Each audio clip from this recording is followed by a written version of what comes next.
Hello everyone, Laika Angela Tordesillas here, an industrial engineering student. Today, my groupmates and I will discuss what is laying out and the different tools and accessories used in a benchwork. Also, in this video, malalaman natin kung ano-ano nga ba yung purpose ng bawat isang tool. And if you're excited to learn about that, keep on watching! Hey there guys, I'm Gabrielle Baldedara. So I'm going to discuss about laying out. What is laying out? Laying out is the operation of scribing center location, straight lines, arcs, circles, or contour lines on the surface of a piece of metal to show the machinist the finished size and shape of the part to be manufactured. Layout. Layout is the process of marking workpiece prior to cutting in order to have visual guidelines during the cutting operation. Benchwork includes various cutting processes that machinists complete by hand rather than on a machine. It is a shop term used to include marking or inscribing. The care and accuracy of a layout plays an important role in determining the accuracy of finished parts, since the machinist uses these layout lines as a guide for machining.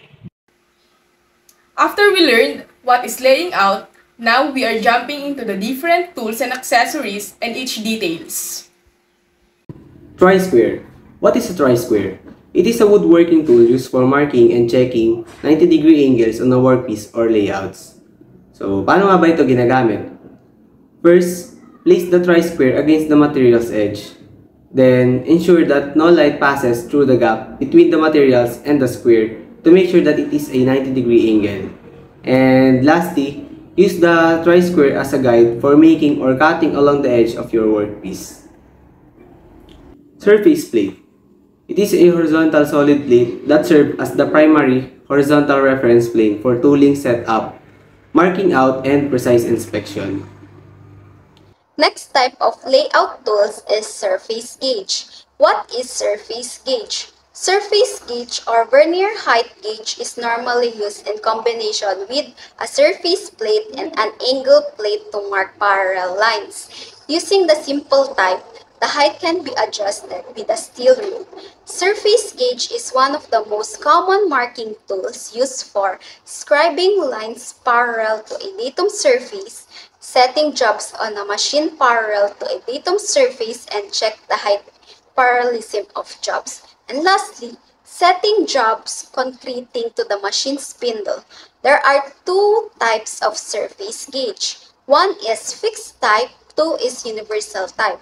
Parts of universal type surface gauge is shown as snug scriber, clamping nut, spindle, fine adjustment screw, rock arm, base, guide pen, and big loop. The next is divider. The divider is used to transfer length or circle to the workplace. It is available with and without fixing devices. Dividers are used to mark off a series of equal distances. They look similar to compasses except they do not have drawing point. Instead, they are equipped with two sharp needle points. The two main types of dividers are spring dividers and wing dividers. Spring dividers have a C-shaped spring or bow at the top and are adjusted by naked nut. Spring dividers can be opened to about 60 degrees. In practical terms, this means that the maximum possible setting of a pair equal to the length of its leg. A more versatile option are wing divider, which are named for their wing shape adjustment arm. They can be much wider than the spring dividers, making them useful for larger arcs and distances. Steel rule. It is the most common linear measuring tools and available in the metric and inch system. Metric rules are graduated in both millimeters and half millimeter. Some steel rules are available with both inch and millimeter graduation. Ano nga ba yung parts ng steel rule? Sa steel rule, may makikita tayong dalawang measuring system. So, sa measuring system na yon, meron tayong metric and inch system. Doon sa upper part ng steel rule, makikita natin doon yung centimeters, which is yun yung metric system. And sa lower part naman is, makikita natin yung inch, which is yun yung inch system. Then, yung edge nun is a straight line para mas madaling gawa ng straight line kapag magle-layout tayo. Protractor. A simple protractor has a measuring range of 0 to 180 degree angle. The measuring error is around 1 degree. As you can see, ito yung itsura ng ating protractor. So, ano nga ba yung parts ng protractor? Unang-una is yung measurement na 0 to 180. Then, itong point na to is ito yung gagamitin natin mamaya kapag gagawa na tayo ng angle, which is ito yung itututok natin sa Cartesian plane. Bali, itong 90 degree na to and itong line na to, isa yung ilalagay natin sa point and sa mismong y-intercept and x-intercept ng Cartesian plane para mas makadali tayo makakuha ng exact measurement of an angle kapag nagle-layout tayo. What is an angle plate? An angle plate is a common tool used in machining and metalworking. It is typically made of cast iron or steel and has a flat surface with precision machine angle.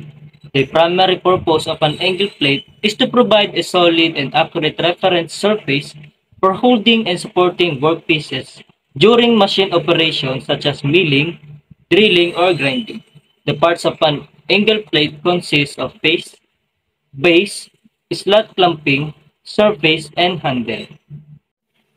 What is B-block or prism?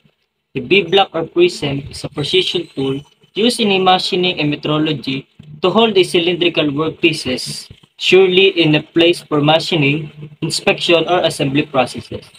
It typically consists of two blocks or prism positioned at an angle to each other, forming a B-shaped groove or channel. The main parts of B-block or prism are body, B-groove, and its flat surface. The next tool is a scriber. It is used for drawing layout lines on a workpiece. It is made of tool steel with hardened and tempered points. The parts of the scriber are the tip, the body, the chuck, the head, and the clip.